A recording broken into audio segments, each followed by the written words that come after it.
Selamat Paskah untuk kita semua. Saudara-saudari yang terkasih dalam nama Tuhan kita Yesus Kristus, selamat bertemu kembali melalui YouTube Kongregasi OSF Sibolga. Kami sampaikan salam sukacita dan damai sejahtera dari Tuhan kita Yesus Kristus kepada semua yang aktif mendengarkan renungan ini. Semoga kita selalu mengalami sukacita, bahagia, dan damai sejahtera.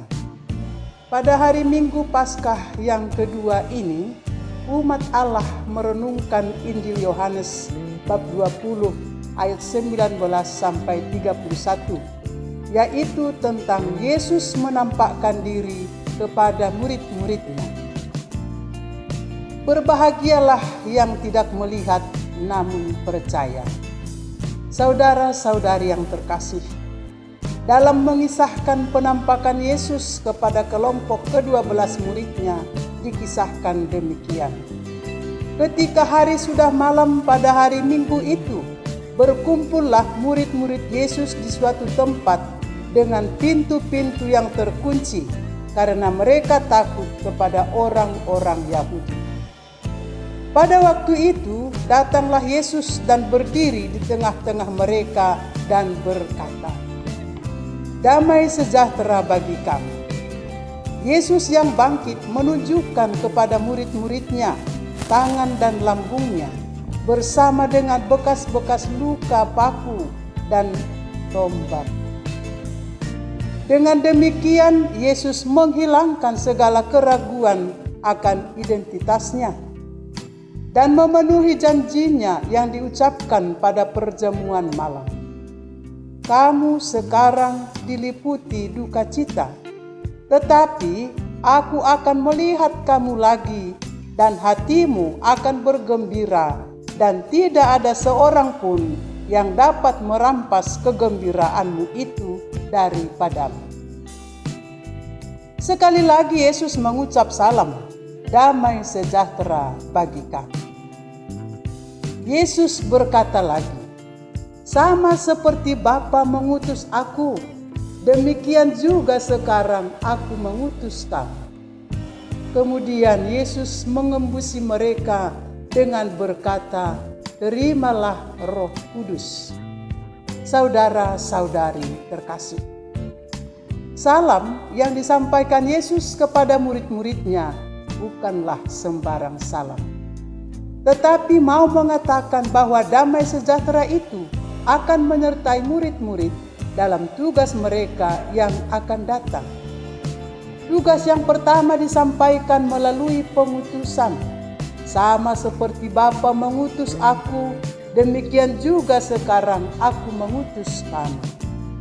Saudara-saudari yang terkasih, melalui Injil hari ini dikatakan bahwa salah seorang dari murid Yesus tidak hadir saat Yesus menampakkan dirinya, yaitu Thomas yang disebut Didimus.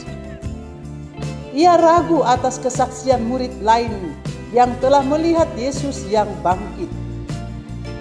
"Sebelum aku melihat bekas paku pada tangannya, dan sebelum aku mencucukkan tanganku ke dalam lambungnya, sekali-kali aku tidak akan percaya." 8 hari kemudian, murid-murid Yesus berada kembali dalam rumah itu, dan Thomas bersama-sama dengan mereka. Sementara pintu-pintu terkunci, Yesus datang dan ia berdiri di tengah-tengah mereka dan berkata, "Damai sejahtera bagi kamu." Kemudian ia berkata kepada Thomas, "Taruhlah jarimu di sini dan lihatlah tanganku. Ulurkanlah tanganmu dan cucukkan ke dalam lambungku, dan jangan engkau tidak percaya lagi, melainkan percayalah." Thomas menjawab dia, "Ya Tuhan dan Allah." Yesus berkata lagi kepada Thomas, "Karena engkau telah melihat aku, maka engkau percaya. Berbahagialah mereka yang tidak melihat namun percaya." Saudara-saudari yang terkasih, melalui Injil hari ini kita melihat reaksi yang berbeda kepada Yesus yang bangkit. Murid yang dikasihi Yesus percaya ketika ia melihat kain-kain yang tertinggal di kubur. Maria Magdalena percaya ketika ia mendengar suara Yesus memanggil namanya. Murid-murid percaya ketika mereka melihat Yesus yang bangkit dan tahu bahwa Tuhanlah itu.